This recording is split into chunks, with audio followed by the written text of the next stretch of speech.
Chapter 3. Who pays the bills?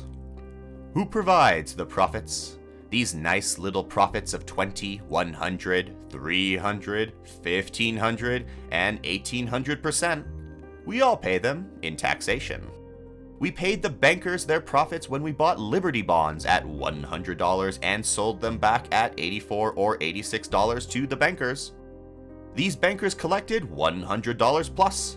It was a simple manipulation. The bankers controlled the security marts. It was easy for them to depress the prices of these bonds. Then all of us, the people, got frightened and sold the bonds at $84 or $86. The bankers bought them. Then these same bankers stimulated a boom and government bonds went to par and above. Then the bankers collected their profits. But the soldier pays the biggest part of the bill. If you don't believe this, visit the American cemeteries on the battlefields abroad, or visit any of the veteran hospitals in the United States. On a tour of the country, in the midst of which I am at the time writing this, I have visited 18 government hospitals for veterans. In them are a total of about 50,000 destroyed men who were the pick of the nation 18 years ago. The very able chief surgeon at the government hospital at Milwaukee, where there are 3,800 of the living dead, told me that mortality amongst veterans is 3 times as great as among those who stayed at home. Boys with normal viewpoints were taken out of the fields and offices and factories and classrooms and put into the ranks. They were remolded. They were made over. They were made to about face, to regard murder as the order of the day. They were put shoulder to shoulder, and through mass psychology, they were utterly changed. We used them for a couple of years and trained them to think nothing at all of killing or being killed. Then, suddenly, we just charged them and told them to make another about face. This time, they had to do their own readjustment, without mass psychology, without officers' aid and advice, and without nationwide propaganda. We didn't need them anymore. So we scattered them about without any 3 minutes or Liberty Loan speeches or parades.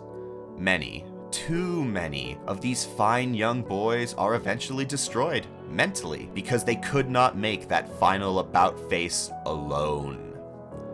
In the government hospital in Marion, Indiana, 1,800 of these boys are in pens. 500 of them in a barracks with steel bars and wires all about the outside of the building and on the porches. These already have been mentally destroyed. These boys don't look like human beings. Oh, the looks on their faces. Physically, they are in good shape. Mentally, they are gone. There are thousands and thousands of these cases, and more are coming in all the time. The tremendous excitement of the war, the sudden cutting off of that excitement, the young boys couldn't stand it.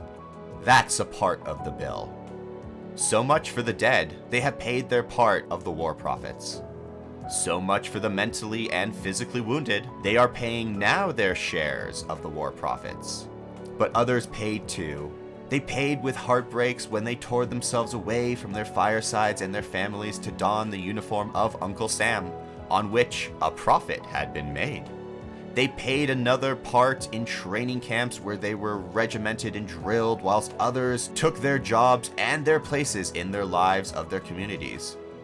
They paid for it in the trenches where they shot and were shot, where they were hungry for days at a time, where they slept in the mud and the cold and the rain, with the moans and the shrieks of the dying for a horrible lullaby. But don't forget, the soldiers paid part of the dollars and cents bill too. Up to and including the Spanish-American War, we had a prize system, and soldiers and sailors fought for money. During the Civil War, they were paid bonuses, in many instances, before they went into service.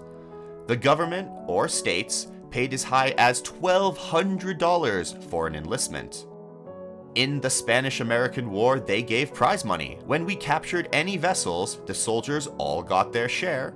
At least they were supposed to.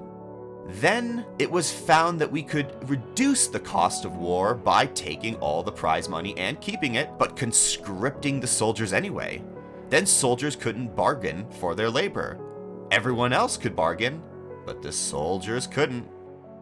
Napoleon once said, "All men are enamored of declarations. They positively hunger for them."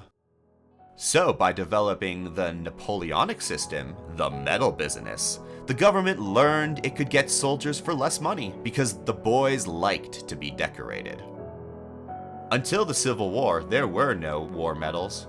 Then the Congressional Medal of Honor was handed out. It made enlistments easier. After the Civil War, no new medals were issued until the Spanish-American War. In the World War, we used propaganda to make boys accept conscription. They were made to feel ashamed if they didn't join the army. So vicious was this war propaganda that even God was brought into it. With few exceptions, our clergymen joined into the clamor to kill, kill, kill, to kill the Germans.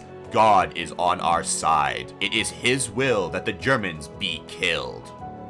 And in Germany, the good pastors called upon the Germans to kill the Allies, to please the same God.